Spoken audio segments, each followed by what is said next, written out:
तेलंगाना के वज़ीर आला रेवंत रेड्डी की मौजूदगी में 130 माओवादियों ने हथियार डालकर खुद सुपुर्दगी अख्तियार कर ली।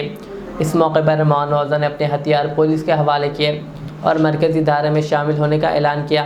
पुलिस के मुताबिक सरेंडर करने वालों में 3 स्टेट कमेटी मेंबरान, 1 regional committee member, 10 divisional committee मेंबरान, 46 एरिया कमेटी मेंबरान और 70 पार्टी मेंबरान शामिल हैं। सरेंडर करने वाले माओवादियों ने 124 आतिशी असला भी पुलिस के हवाले किए, जिनमें राफेल, AK-47 और दीगर हथियार शामिल हैं।